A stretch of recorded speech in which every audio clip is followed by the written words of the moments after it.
नमस्कार दोस्तों, मैं राहुल आप सभी का मंथन में स्वागत करता हूँ। आज के इस सेशन में हम लोग साइंस के 600 प्लस संभावित जो सीरीज हमारी चल रही थी उससे आगे के आज यहाँ पर देखने वाले हैं। आज का जो यह सेशन है न केवल झारखंड एसएससी के द्वारा आयोजित की जाने वाली प्रतियोगिता परीक्षा के लिए अपितु बिहार दरोगा के लिए भी यह समान रूप से एक उपयोगी सेशन होने वाला है। तो आप सभी लोग इसे एक साथ देख सकते हैं और इस सेशन में मूल रूप से पूर्व में पूछे गए प्रश्नों को ही शामिल किया गया है जो विभिन्न प्रतियोगी परीक्षाओं में पूर्व में पूछे जा चुके हैं और भविष्य में भी पूछे जाने की संभावना यहाँ पर बनी हुई है। सेशन में हम लोग आगे बढ़ते हैं और आगे बढ़ने से पूर्व यदि आप लोग इस सेशन का पीडीएफ प्राप्त करना चाहते हैं तो मेरे ऐप को प्ले स्टोर से डाउनलोड कर, जो कि मंथन बाई राहुल सर है, इसे डाउनलोड कर आप इस सेशन का पीडीएफ और अन्य जितने भी सेशन मैंने यूट्यूब पे कवर किए हैं उन सारे सेशन का पीडीएफ फोल्डर वाइज वहां पर दिया गया है। साथ ही साथ जो टेस्ट सीरीज है झारखंड एसएससी को लेकर के वहां पर फ्री टेस्ट सीरीज भी चलाए जा रहे हैं, साथ ही पेड भी है। आप फ्री और पेड दोनों ले सकते हैं, देख सकते हैं वहां पर जाकर के। ऐप का लिंक मैंने डिस्क्रिप्शन और पिन कमेंट में दे दिया है। तो आइए आज के सेशन को प्रारंभ करते हैं और हमारा आज का पहला प्रश्न क्या है कि पौधों में निम्न में से कौन सा आनुवांशिक पदार्थ है। ऑप्शन है आपका ए डीएनए, बी आरएनए, सी प्रोटीन और डी उपरोक्त में से कोई नहीं। तो इस प्रश्न का उत्तर हो जाएगा डीएनए जो है किसी भी पौधे में एक आनुवांशिक पदार्थ होता है। डीएनए जो है वह न केवल पौधों में अपितु जीव में भी आनुवांशिक पदार्थ है और आमतौर पे जो भी गुणसूत्र होते हैं वह डीएनए के अनुक्रम होते हैं और इन्हें मूल रूप से जो वंशानुगत सामग्री होती है किसी भी जीव की, ध्यान रखिएगा, वंशानुगत जो सामग्री होगी किसी भी जीव की तो उसे हम लोग जीनोम कहते हैं। और यहाँ ध्यान रखने योग्य तथ्य है कि अगुणित जीवों में प्रत्येक गुणसूत्र की केवल एक ही प्रति होगी और अधिकांश पशु और कई पौधे जो होते हैं वो सभी क्या होते हैं, द्विगुणित होते हैं। वो द्विगुणित होते हैं और जिनमें प्रत्येक गुणसूत्र के दो, और इस प्रकार प्रत्येक जीन की कितनी प्रतियां होंगी, तो दो प्रतियां विद्यमान होती हैं। अगला प्रश्न है हैजा निम्न द्वारा फैलता है। ऑप्शन है आपका सेटसी मक्खी, घरेलू मक्खी, पाया मक्खी और तितली। तो इस प्रश्न का उत्तर हो जाएगा हैजा घरेलू मक्खी के द्वारा फैलता है। ऑप्शन बी सही उत्तर हो जाएगा। और आम बोलचाल की भाषा में यदि हम लोग देखें तो इसे एशियाई महामारी के रूप में भी जाना जाता है। एशियाई महामारी के रूप में हैजा को जाना जाता है और यह एक संक्रामक आंत्रशोथ बीमारी है। संक्रामक आंत्रशोथ बीमारी है जिसे कि विब्रियो कॉलेरी नामक जीवाणु के द्वारा यह बीमारी फैलती है। और मनुष्य में इस जो बीमारी है इसका संचरण जो है जीवाणु के द्वारा होगा और मूल रूप से जब भी हम लोग दूषित भोजन और पानी को ग्रहण करते हैं तो हैजा फैलता है। अगला प्रश्न है रक्त का कौन सा अवयव शरीर की मांसपेशियों में ऑक्सीजन एकत्रित करता है। ऑप्शन है आपका ए रक्त प्लाज्मा, बी हीमोग्लोबिन, सी मायोग्लोबिन और डी मायोसिन। तो इस प्रश्न का उत्तर हो जाएगा ऑप्शन बी। हीमोग्लोबिन जो है रक्त का वह अवयव है जो मांसपेशियों में ऑक्सीजन को जमा करता है या इसे एकत्रित करता है। और हीमोग्लोबिन में आरबीसी होता है, रेड ब्लड कॉर्पसल्स, और यह एक महत्वपूर्ण प्रोटीन है जो कि फेफड़ों में ऑक्सीजन को प्राप्त करता है और वहां से ऑक्सीजन लेकर यह संपूर्ण शरीर के प्रत्येक अंग और उपांग में ऑक्सीजन को पहुंचाता है। उल्लेखनीय तथ्य है कि आरबीसी का जो निर्माण है वो आपका अस्थि मज्जा में होता है और आरबीसी का जो जीवन काल होता है वह 120 दिनों तक यह जीवित रहती हैं। इसके अतिरिक्त यदि हम लोग देखें जो हमारा हीमोग्लोबिन है उसका एक अन्य भाग है जिसे हम लोग WBC या व्हाइट ब्लड कॉर्पसल्स के नाम से जानते हैं और इसे हम लोग मूल रूप से ल्यूकोसाइट्स, ध्यान रखिएगा, ल्यूकोसाइट्स ल्यूकोसाइट्स के नाम से जाना जाता है और यह ल्यूकोसाइट्स शरीर में शरीर के प्रतिरक्षा तंत्र को बनाता है और उसे मजबूत करता है। शरीर का जो प्रतिरक्षा तंत्र है उसका निर्माण WBC या ल्यूकोसाइट्स के द्वारा तथा ल्यूकोसाइट्स के द्वारा किया जाता है। अगला प्रश्न है, जीवाणुओं में DNA एक अणु होता है जिसमें निम्न के बारे में सूचना एकत्रित होती है। ऑप्शन क्या है? ए वंशानुगत, बी है स्त्री या पुरुष, सी है जनन क्रिया और डी है दृष्टि। तो जीवाणुओं में जो DNA होता है वह उसके जनन क्रिया से संबंधित जो सूचना होती है उसे एकत्रित करके रखता है और जनन क्रिया के ही द्वारा जीवाणु जो है वो प्रजनन करते हैं और दूसरे जीव को उत्पन्न करते हैं और अपनी जाति को वृद्धि करते हैं। अगला प्रश्न है, किस विटामिन की कमी से अंधापन हो सकता है? ऑप्शन है आपका विटामिन ए, बी कॉम्प्लेक्स, सी और डी। अंधापन का जो मूल कारण है वह ऑप्शन ए विटामिन ए की कमी के कारण होता है और विटामिन ए की कमी से रतौंधी रोग भी होता है। विटामिन ए की कमी से रतौंधी रोग होता है और गर्भवती महिलाओं में इसकी कमी से जो मातृ मृत्यु दर होगी, मातृ मृत्यु दर उसमें बढ़ोतरी हो जाएगी। और विटामिन ए को हम लोग रासायनिक दृष्टिकोण से रेटिनॉल के नाम से जानते हैं। ध्यान रखिएगा कि विटामिन ए को रेटिनॉल के नाम से जाना जाता है। और गाजर जो है विटामिन ए का एक सर्वोत्तम स्रोत भी माना जाता है। अगला प्रश्न है, निम्न में से कौन सा कीट मनुष्य मात्र के लिए उपयोगी नहीं है? ऑप्शन है आपका ए मधुमक्खी, बी केचुआ, सी टेपवर्म और डी रेशम का कीड़ा। तो मधुमक्खी, केचुआ, रेशम का कीड़ा और टेपवर्म इनमें से कौन मनुष्य के लिए उपयोगी नहीं है? तो इस प्रश्न का उत्तर हो जाएगा ऑप्शन सी। ध्यान रखिएगा टेपवर्म जो है मनुष्य के लिए उपयोगी नहीं है, बाकी मधुमक्खी हमारे लिए उपयोगी है, इसके शहद का उपयोग करते हैं। केचुआ को किसानों का मित्र कहा जाता है और रेशम के कीड़ा के द्वारा रेशम की प्राप्ति हमें होती है। और टेपवर्म को हिंदी में हम लोग फीता कृमि कहते हैं, फीता कृमि के नाम से भी इसे जाना जाता है और यह जानवरों के मल में पाया जाता है। ध्यान रखिएगा फीता कृमि जो है जानवरों के मल में पाया जाता है और खाने के साथ यह मनुष्य के आंतों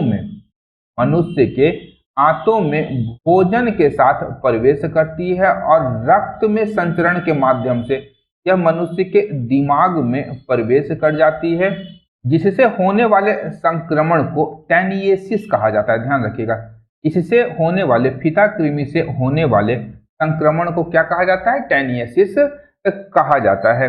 अगला प्रश्न है, निम्न प्राणियों में से कौन रॉडेंट है? ऑप्शन है आपका ए मेढक, बी छिपकली, सी चूहा और डी सर्प। तो इस प्रश्न का उत्तर हो जाएगा कि निम्नलिखित प्राणियों में से ऑप्शन सी चूहा रॉडेंट श्रेणी का है और यह क्या है? एक स्तनधारी प्राणी है। ध्यान रखिएगा चूहा एक स्तनधारी प्राणी है और सभी उष्णकटिबंधीय देशों में यह पाया जाता है और कृंतकों के ऊपरी और निचले जबड़ों में, ध्यान रखिएगा जो भी कृंतक या रॉडेंट होंगे, कृंतक या रॉडेंट जो भी हैं उनके ऊपर और नीचे के जबड़े में क्या होंगे? दांत होंगे कुछ इस प्रकार से बने हुए और यह एक जोड़ा दांत सभी कृंतकों में या रॉडेंट्स में पाया जाता है। अगला प्रश्न है, भोजन में प्रोटीन की पाचन क्रिया उदर में शुरू होती है, इसमें एंजाइम होता है। ऑप्शन है आपका ए एमाइलेज, बी है बाइल द्रव, सी है पेप्सिन और डी है आपका ट्रिप्सिन। तो भोजन में प्रोटीन की जो पाचन क्रिया है वह उदर में प्रारंभ होती है जिसमें पेप्सिन नामक एक एंजाइम होता है और पेप्सिन जो है भोजन के पाचन में एक महत्वपूर्ण भूमिका निभाता है। जहां भी पाचन तंत्र में भोजन को पचाने के लिए एंजाइम पेप्सिन एंजाइम का निर्माण नहीं करता है तो वहां पे भोजन के पचने में मुश्किल होती है और इसमें एक जाइमोजेन, ध्यान रखिएगा पेप्सिन में जाइमोजेन या जिसे हम लोग कहते हैं पेप्सिनोजेन, जाइमोजेन जो है यह पेट में मुख्य कोशिकाओं के द्वारा रिलीज किया जाता है और भोजन का जो प्रोटीन होता है जाइमोजेन भोजन के प्रोटीन को आपका पेप्टाइड में कन्वर्ट कर देता है। अगला प्रश्न है, विटामिन B1 की कमी से निम्नलिखित रोग हो जाता है। ऑप्शन है आपका A beriberi, B haemophilia, C scurvy और डी कैंसर। तो इस प्रश्न का उत्तर हो जाएगा विटामिन B1 की कमी से बेरीबेरी रोग होता है। और यह बेरीबेरी जो रोग है मूल रूप से इसे हम लोग कुपोषण जन्य रोग के नाम से भी जानते हैं। और इसका अर्थ क्या होता है बेरीबेरी का? तो बेरीबेरी का अर्थ होता है चल नहीं सकता है, बेरीबेरी का अर्थ होता है। और विश्व के जिस क्षेत्र में चावल मुख्य आहार के रूप में, चावल जो है आपका मुख्य आहार के रूप में उपयोग किया जाता है, वहां पर बेरीबेरी रोग अधिकतम पाया जाता है। और विटामिन B1 की हम लोग बात करें तो विटामिन B1 का रासायनिक नाम जो है यह थायमीन है। विटामिन B1 का रासायनिक नाम थायमीन के नाम से जाना जाता है। और इसकी कमी से ही आपका बेरीबेरी रोग होता है। अगला प्रश्न है, आलू का कौन सा भाग खाया जाता है? ऑप्शन है आपका ए मूल, बी तना, सी पत्ता और डी सभी। तो इस प्रश्न का उत्तर हो जाएगा ऑप्शन बी, आलू का तना खाया जाता है। और आलू का भूमिगत तना जो होता है, आलू क्या है? भूमिगत तना का एक उदाहरण है। भूमिगत तना का उदाहरण कौन है? आलू है। और आलू का जो यह हिस्सा है यह खाने योग्य होता है। आलू के तने को हम लोग कंद भी कहते हैं। और इसमें हमारा फाइबर पोटेशियम, फाइबर के साथ आपका पोटेशियम, विटामिन सी और विटामिन B6 इसमें भरपूर मात्रा में पाए जाते हैं। अगला प्रश्न है, निम्नलिखित में से कौन सा कीट लाभदायक नहीं है? ऑप्शन है आपका ए मधुमक्खी, बी रेशम कीट, सी लाख कीट और डी मच्छर। तो हम लोग मच्छर से बहुत परेशान होते हैं, तो मच्छर जो है हमारे लिए लाभदायक कीट नहीं होता है। मधुमक्खी से शहद, रेशम कीट से रेशम की प्राप्ति और लाख कीट से लाख की प्राप्ति होती है। और लाख की प्राप्ति में झारखंड जो है सर्वोच्च पायदान पर भारत में आता है। और सर्वाधिक लाख का उत्पादन झारखंड में ही किया जाता है। खैर, यहाँ पर हम लोग बात करते हैं मच्छरों की। तो मच्छर जो है कीट है। मच्छर क्या है? आपका कीट है। और पंखों के साथ एकमात्र अकशेरुकीय या जिसे हम लोग कह सकते हैं रीढ़ की हड्डी के बिना का एक जानवर है। हड्डी के बिना एक जानवर है, जंतु है, जीव है, इसे आप जो कह लें। मच्छर क्या है? इसमें रीढ़ की हड्डी नहीं होती है। इसे हम आसानी से देख लेते हैं। यहाँ ध्यान रखिएगा कि एक प्रश्न पूछा जाता है मकड़ी के विषय में, यहाँ में ध्यान में आ रहा है। तो मकड़ी जो है कीट नहीं है। मकड़ी क्या है? कीट नहीं है।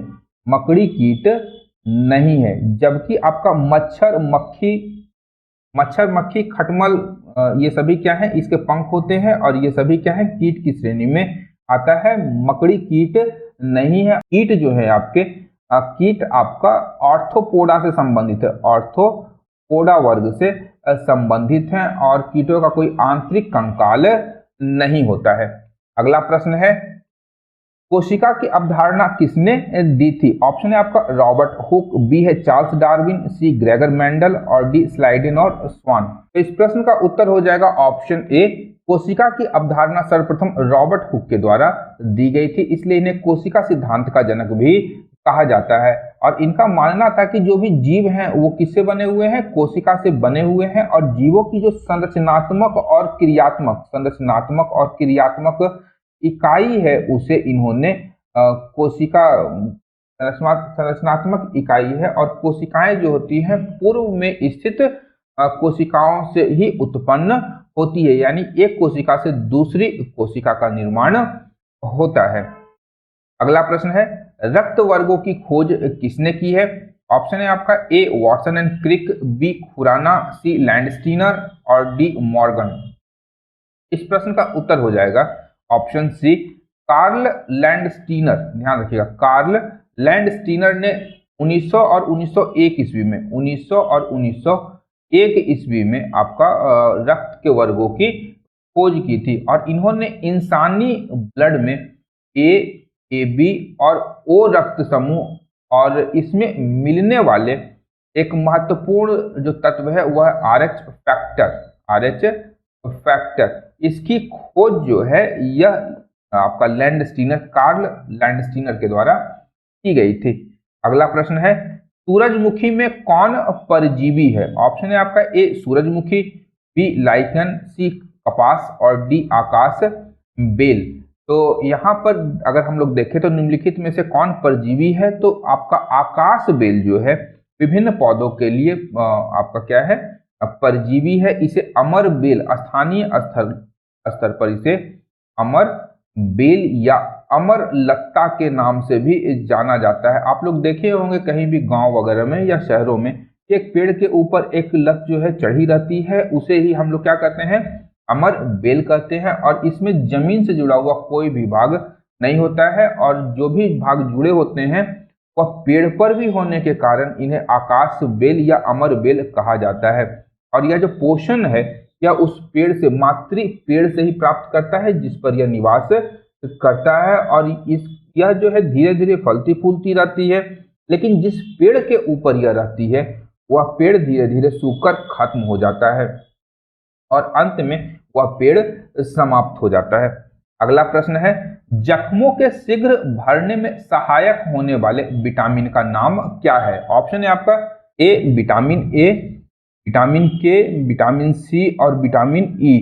तो इस प्रश्न का उत्तर हो जाएगा ऑप्शन सी, विटामिन सी जो है जख्मों को शीघ्र भरने में सहायक होने वाला एक विटामिन है और इससे त्वचा के जो घाव होते हैं, त्वचा के घाव वो बहुत जल्दी ही भर जाते हैं। और प्रतिरोधक क्षमता कम होने की स्थिति में भी यह जो है संक्रमण फैलने और बीमारियों से बचाव करने में मनुष्य के लिए एक सहायक भूमिका निभाता है। और विटामिन के जो है शरीर में रक्त प्रवाह को बनाए रखने में मदद करता है। विटामिन के ध्यान रखिएगा, विटामिन के आपका शरीर में रक्त प्रवाह को बनाए रखने में सहायक होता है। अगला प्रश्न है हैजे के रोगाणुओं को फैलाते हैं, कौन फैलाते हैं? ए मच्छर, घरेलू मक्खी, प्रस्तर मक्खी और सैटसी मक्खी। तो इस प्रश्न का उत्तर हो जाएगा हैजे के रोगाणुओं को घरेलू मक्खी फैलाते हैं। और इसमें जो मूल जीवाणु है हम लोग पूर्व में भी देख चुके हैं, ये प्रश्न का दोहराव हो गया है। विब्रियो कॉलेरी नामक जीवाणु के द्वारा यह महामारी या रोग फैलता है।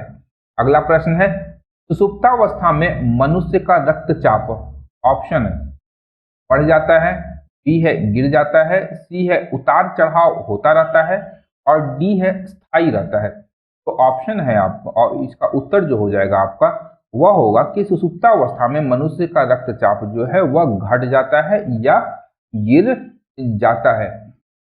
और नींद की अपेक्षा जागने और शारीरिक गतिविधि जब करते हैं तो उस दौरान शरीर के हृदय का श्वसन जो है, शरीर के हृदय का श्वसन है वह अत्यधिक बढ़ जाता है। जो पैरामीटर होता है हमारे शरीर का, हमारे हृदय का श्वसन का, वह क्या होता है, वह कंप्लीट चेंज कर जाता है। सोने के समय में यह घट जाएगा और काम करने के समय में हमारे शरीर में ऑक्सीजन की जो डिमांड होती है वो क्या होती है, बढ़ जाती है। आप इस तरह से भी समझ सकते हैं कि अगर हम लोग दौड़ रहे हैं तो दौड़ने के क्रम में शरीर को ऑक्सीजन की डिमांड ज़्यादा होती है और जो ब्लड प्रेशर होता है वहाँ पर हमारा कुछ ना कुछ बढ़ा हुआ दिखाई देगा, क्योंकि ब्लड अत्यधिक तेज गति से हमारे शरीर में फ्लो करेगा कोशिकाओं को ऑक्सीजन पहुँचाने के लिए। अगला प्रश्न है मांसपेशियों में मुख्यतः कौन सी प्रोटीन पाई जाती है?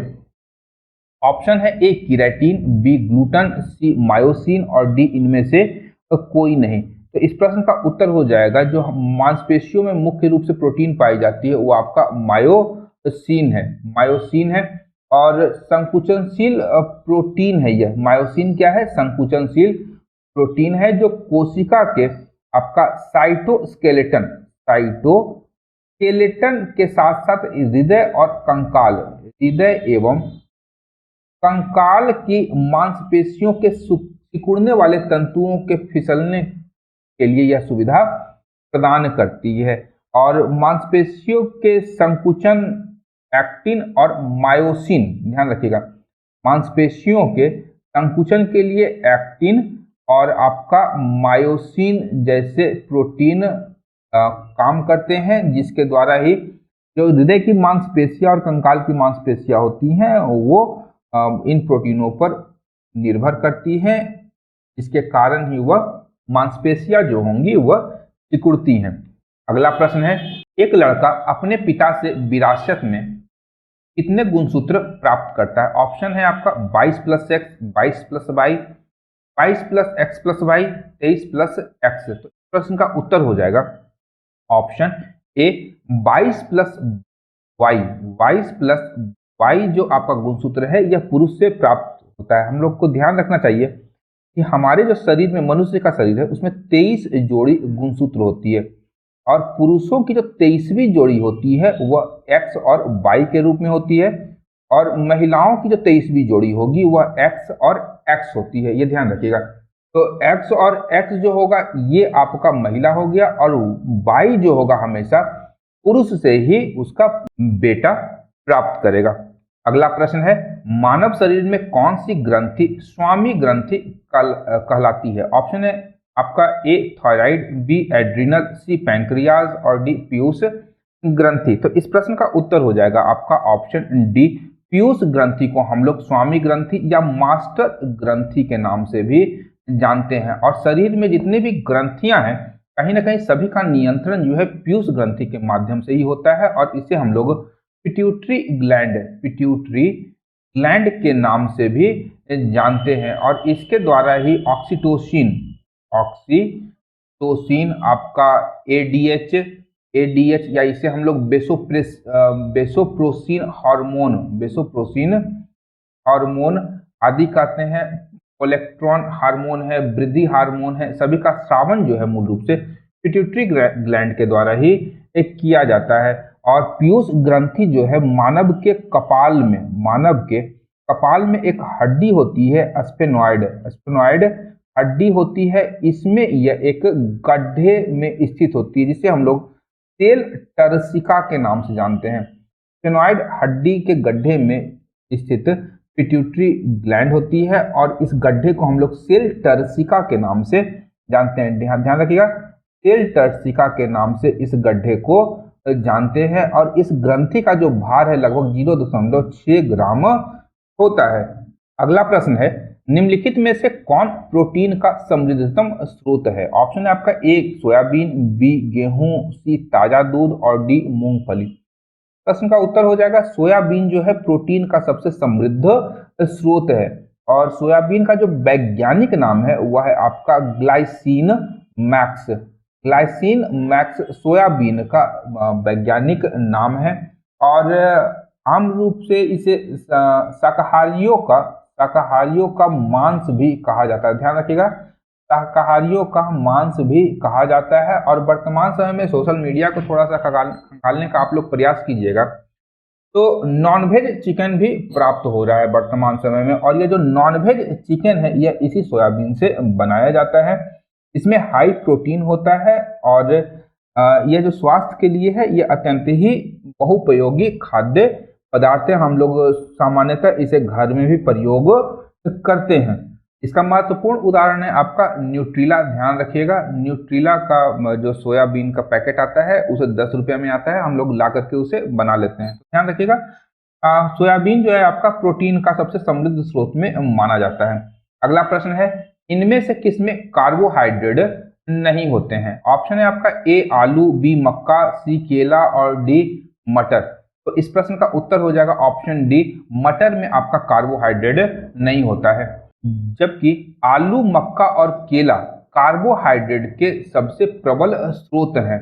वहीं मटर की हम लोग बात करें तो मटर में आपका विटामिन ए, बी, सी, आपका एंटीऑक्सीडेंट,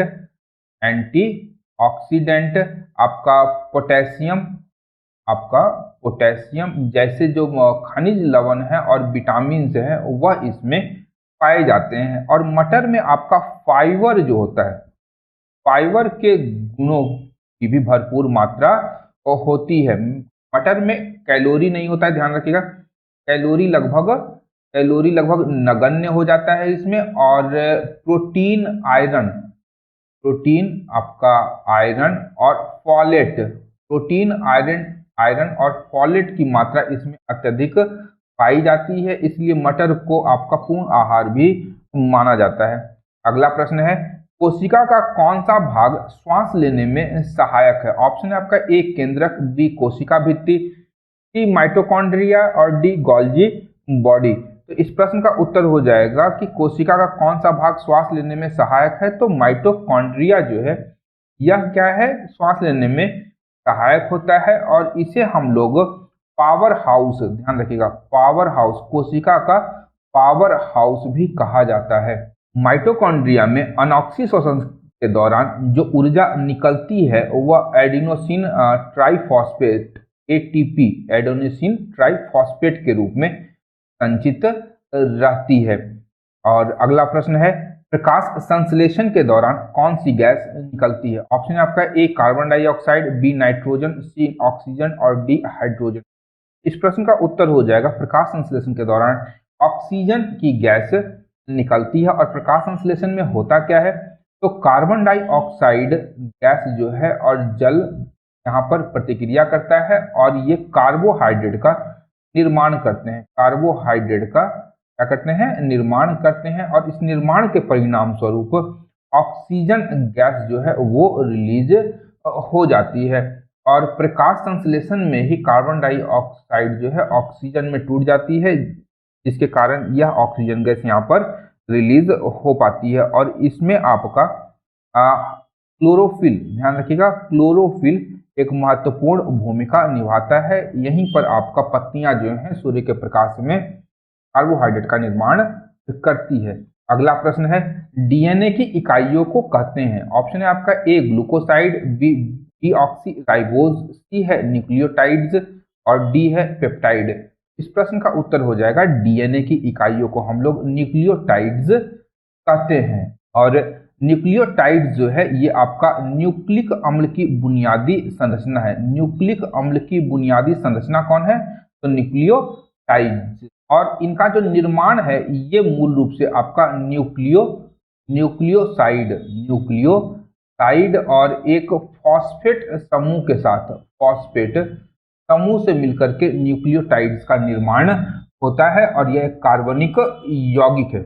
अगला प्रश्न है, किसी वृक्ष की आयु की गणना करते हैं? ऑप्शन है आपका ए शाखाओं की गिनती से, बी मोटाई को मापकर, सी वार्षिक घेरों को गिनकर, डी है ऊंचाई को मापकर।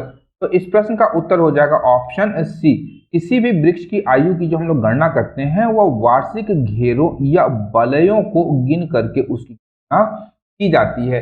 और इसे हम लोग मूल रूप से वार्षिक छल्ले भी कहते हैं, ध्यान रखिएगा, वृक्षों के वार्षिक छल्लों को काउंट करके उसकी उम्र की गणना की जाती है। और इस विधि को हम लोग वृक्ष वलय, ध्यान रखिएगा, यह जो विधि कहलाती है वह वृक्ष वलय काल क्रम के नाम से जानी जाती है। और वृक्षों और झाड़ियों के अध्ययन, वृक्षों एवं झाड़ियों के अध्ययन, वृक्षों का अध्ययन क्या कहलाता है, तो यह आपका कहलाता है वृक्ष संवर्धन। वृक्ष